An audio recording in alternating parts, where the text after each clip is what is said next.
بسم اللہ الرحمن الرحیم۔ السلام علیکم ورحمۃ اللہ وبرکاتہ۔ آپ دیکھ رہے ہیں اقبال ٹی وی اور میں ہوں آپ کا میزبان نیر اقبال۔ آج بھی ہم آپ کی خدمت میں کچھ شاعری لے کے حاضر ہوئے ہیں۔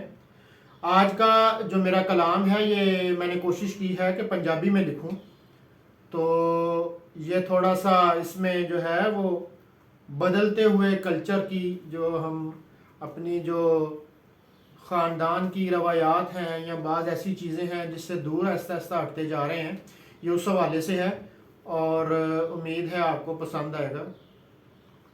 اور اس کا عنوان ہے کہ فیر دنیا سیانی ہو گئی۔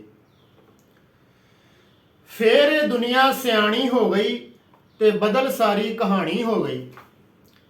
فیر دنیا سیانی ہو گئی تے بدل ساری کہانی ہو گئی۔ ادو لوگ پڑھاکو نہیں سن، بہتے چور تے ڈاکو نہیں سن، کچھاں دے وچ چاکو نہیں سن، یہ گل ہن پرانی ہو گئی۔ فیر دنیا سیانی ہو گئی تے بدل ساری کہانی ہو گئی۔ ادو لوگ پڑھاکو نہیں سن، بہتے چور تے ڈاکو نہیں سن، کچھاں دے وچ چاکو نہیں سن، یہ گل ہن پرانی ہو گئی تے فیر دنیا سیانی ہو گئی تے بدل ساری کہانی ہو گئی۔ وڈیاں دے کول جا کے بہنا، خدمت انہاں دی کردے رہنا، چنگی گل نو پلے بننا، گل ہن سنن نو راضی کوئی نہیں تے فیر دنیا سیانی ہو گئی تے بدل ساری کہانی ہو گئی۔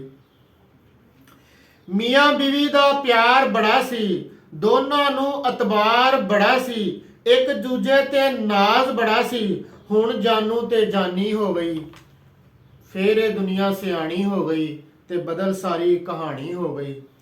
چاچا بابا تایا ہوندا سی، سارے رشتیاں دا احترام بڑا سی، عزتاں دین دا مان بڑا سی، ہن انکل تے آنٹی ہو گئی تے بدل ساری کہانی ہو گئی تے فیر دنیا سیانی ہو گئی۔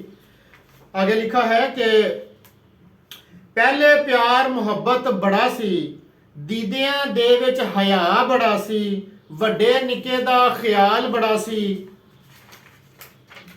پہلے پیار محبت بڑا سی، دیدیاں دے وچ حیا بڑا سی، وڈے نکے دا خیال بڑا سی، ہن یہ گل آنی جانی ہو گئی، فیر دنیا سیانی ہو گئی تے بدل ساری کہانی ہو گئی۔